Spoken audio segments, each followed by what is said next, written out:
Жалость человека к себе можно считать одной из наиболее отрицательных и разрушительных для него эмоций. И разрушает она как все внутри него, так и вокруг. Помимо этого, жалость является причиной негативного мышления, которое ничего хорошего в себе не несет. Человек, страдающий жалостью к себе, перестает верить в себя, теряет способность эффективно взаимодействовать с миром, решать проблемы и находится убежденным в том, что не в силах преодолеть трудные ситуации и преграды. Мысли о бессилии делают его еще более слабым, ведь от мысли зависит и намерение человека, и его поведение, и его действия. Несмотря на то, что в таком состоянии очень трудно адекватно оценивать свое поведение и контролировать его, каждый, кто хочет справиться с жалостью к себе, должен предпринять усилия, чтобы войти в состояние осознанности. Но прежде чем рассмотреть способы борьбы с этим недугом, давайте поговорим про причины и признаки жалости к себе. Причины жалости к себе. Итак, психологи выделяют две основные причины. Первая причина заключается в том, что человек оказывается в ситуации безысходности и состоянии бессилия, когда приходит понимание, что для изменения положения он не способен ничего предпринять. В качестве примера можно назвать ситуацию, когда человек расстается с тем, кого очень любит, но не в силах ничего сделать, чтобы остаться вместе. Или противостояние с более серьезным, сильным или эрудированным противником, который превосходит человека-жертву по всем показателям, то есть не дает никакой возможности дать сдачи, парировать нападки или привести веские аргументы. Второй причиной служит недооценивание человеком своих собственных сил и возможностей. Говоря другими словами, такой человек чувствует себя беззащитным, раненым и хрупким созданием, которому легко навредить и которое просто обидеть. И именно такое мнение о себе и соответствующее убеждение не дают возможности людям спокойно переживать серьезные трудности, сложные испытания и так далее. Здесь играет роль обычная установка.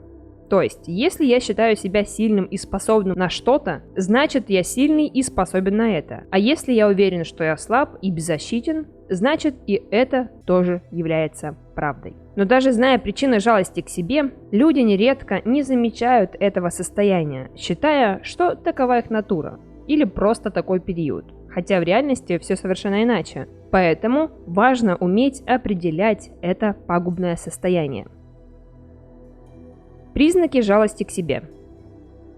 В большинстве случаев жалость к себе находит выражение в знакомом каждому из нас проявлении – обычных слезах.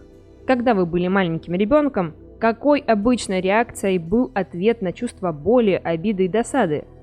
Практически всегда это были слезы. В настоящее время слезы считаются чем-то зазорным, проявлением слабости, тем, что никто не должен видеть и о чем никому нельзя рассказывать. Однако в той или иной мере больно бывает каждому из нас. Различие состоит лишь в том, как мы эту боль переносим, что говорим сами себе в стрессовых ситуациях. Помимо слез, жалость к себе может проявляться в плохом настроении, апатии, нежелании заниматься любимыми делами, обиде и других деструктивных психических состояниях. И если жалость к себе не пытаться побороть, то она может проявляться и на физическом уровне в виде болезней и недомоганий. Итак, если вам интересно узнать о том, как избавиться от жалости к себе, вот вам несколько простых шагов. Как побороть жалость к себе? Хочу обратить ваше внимание на то, что для эффективности специалисты рекомендуют выполнять все шаги поочередно, ничего не пропуская. Всего будет 3 шага. Обязательно досмотрите это видео до конца, чтобы не пропустить ни один из них. Итак, шаг 1. Определитесь с причиной жалости к себе и задавайте правильные вопросы. Первый шаг предполагает осознание проблемы. Перейдите к конкретным практическим действиям и посмотрите на ситуацию максимально объективно. Что заставляет вас жалеть себя? Что вы предпринимаете обычно, когда сталкиваетесь с серьезной проблемой? Быть может, вы ждете, что все наладится само собой и пассивно ожидаете перемен? Вы должны научиться брать на себя ответственность за свои поступки и отдавать себе полный отчет в том, что делаете. Важно осознать, что вы и никто другой являетесь творцом своей жизни. Спросите себя о том, что вы делаете неправильно, каким образом вы можете как-то воздействовать на ситуацию, что можно предпринять, чтобы положение вещей изменилось в вашу пользу. Полученные ответы зададут вам направление для дальнейших действий, ведь вы поставите себя в главную позицию – позицию человека, который сам в ответе за свое нынешнее состояние. Шаг 2. Проанализируйте свою жизнь. После того, как вы осознали, что причиной ваших неудач и жалости к себе являетесь вы сами, а также почувствовали, что ответственны за каждый свой неверный поступок или шаг, вы перестанете чувствовать себя жертвой, тем, против кого весь мир и все люди в нем. Проведите анализ своей жизни на предмет того, что можно в ней изменить, какие сферы требуют доработки, чтобы она стала лучше. Вам нужно увидеть платформу для действий, составить план и понять, посредством чего вы начнете достигать поставленной цели. Запомните раз и навсегда, что отсутствие жалости к себе предполагает большую ответственность, и быть человеком, не жалеющим себя, способен только тот, кто держит себя в руках и готов сам творить свою судьбу. Шаг 3. Замените жалость к себе на благодарность. Я считаю, что этот шаг самый важный. Жалость к себе заставляет нас думать: «Я заслуживаю лучшего», а благодарность – это «я благодарен за все, что у меня есть». Ведь это действительно так. Оглянитесь вокруг. Вы живы, у вас есть 2 руки и 2 ноги, работа, крыша над головой, еда, близкие и так далее. Да половина мира мечтает о том, что у вас уже есть.